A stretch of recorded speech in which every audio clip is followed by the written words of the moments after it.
on est au village Les Baux de Provence. On va parler de l'histoire de ce village, on va le visiter. Je sais qu'il y a la carrière des Lumières pas loin, donc j'en ferai une vidéo un jour ou peut-être dans celle-là, on va voir. C'est un peu retranché en haut des collines.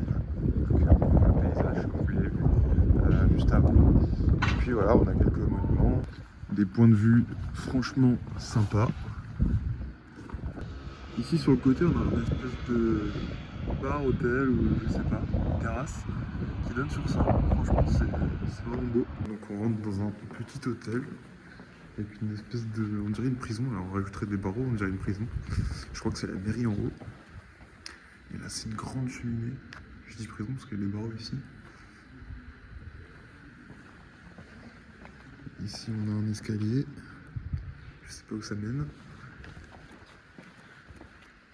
Ouais, je sais pas ce que c'est. Et encore, il y a eu des constructions avant. J'ai regardé sur internet un peu l'histoire. C'était pour le recueil des morts. Après, c'était pour se protéger des animaux avant ça. Même pendant la préhistoire et tout, apparemment. Parce qu'il y a des grottes, on a retrouvé des grottes avec. Donc là, on a vraiment cette succession de pierres sur les hauteurs là, qui fait vraiment le paysage du Moyen-Âge, avec des petites allées comme ça. On se croirait à Rome, en Italie. Là, il y a même des. Je crois que c'est du roman, ça en gros. C'est génial ces trucs là parce que du coup j'ai scanné le QR code et donc c'est Post Tenebra Lux qui veut dire après les ténèbres à la lumière. Et donc la famille qui habitait ici a gravé ces mots sur leurs fenêtres pour montrer leur engagement envers la réforme qui est apparue, et je ne sais pas laquelle, pendant cette période. Pour les gens qui aiment bien courir sur le bitume, ce genre d'endroit c'est parfait. Tu passes à fond dans une petite ruelle comme ça, entre les gens, la lumière du soir, il y a un peu de monde. Parce qu'il faut savoir que dans le village, il y a 1,5 million de personnes qui viennent le visiter chaque année. Ce qui est quand même énorme. Bon là on est en mois de janvier, donc et un jeudi, donc il n'y a pas grand monde. Mais en même temps, tant mieux. On se retrouve sur une plaine avec, je pense, un magnifique point de vue derrière moi. On commence déjà à voir et ça s'annonce pas trop mal. Voilà, on peut apercevoir, si vous connaissez, au fond la Sainte-Victoire. C'est un petit triangle comme ça. Bon, je crois qu'il faut payer son entrée au château et je pense qu'on vient pas au Baux de Provence pour ne pas regarder le château de Baux de Provence. Donc on y va, c'est parti. Ça dure combien de temps à peu près? Merci. Une heure. Je vous présente, monsieur, dame, le trébuchet, la plus grande arme offensive de France, unique, c'est vrai. Il fallait 60 personnes pour déplacer ça. Et en fait, le principe, c'était de mettre des pierres là-dedans et d'accrocher la corde aux roues. Et après, il tournait les roues. Et quand il lâchait, bah, du coup, ça partait comme ça, 200 mètres. Et il pétait des murs, quoi. Et ça, le bélier, on en a vu dans les films.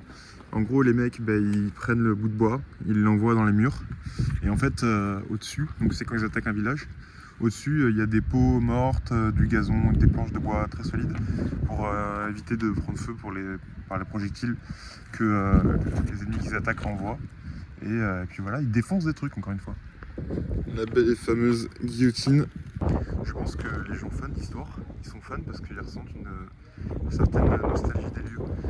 Comme s'ils s'imaginaient ce qui s'était passé là, 100 ans avant, 200, 300, 400 ans avant. Et pourquoi tout ça est là. Enfin, c'est même sûr qu'ils pensent ça. Et quand on y réfléchit, c'est vrai que tout le monde peut être fasciné d'histoire. Parce que c'est quand même des décors particuliers qu'on voit pas tous les jours. Encore un truc pour tout casser. Catapulte. Et voici la France au XXIe siècle, même les enfants veulent tout casser. Pour un tout petit peu d'histoire, le château des Baux a été construit au XIe siècle pour observer les environs et se protéger, puisqu'il se situe sur une colline rocheuse difficile d'accès. Il appartenait à une puissante famille provençale, la Maison des Baux. C'est une famille qui possédait 79 villes. À la mort de la dernière princesse des Baux, le château passe dans les mains du comté de Provence, puis au royaume de France. Et ensuite il est assiégé, la ville tombe, puis est progressivement délaissée pour la plaine, et c'est la naissance de la ville basse. Et puis c'est qu'à la fin de la Seconde Guerre mondiale que la ville sera reprise et qu'elle renaisse de ses cendres. Merci à tous d'avoir regardé cette vidéo. N'hésitez pas à me dire en commentaire où vous voulez que j'aille la prochaine fois. Et je me ferai un plaisir de vous faire une petite vidéo. Je vous dis à demain pour un nouveau BD et ciao!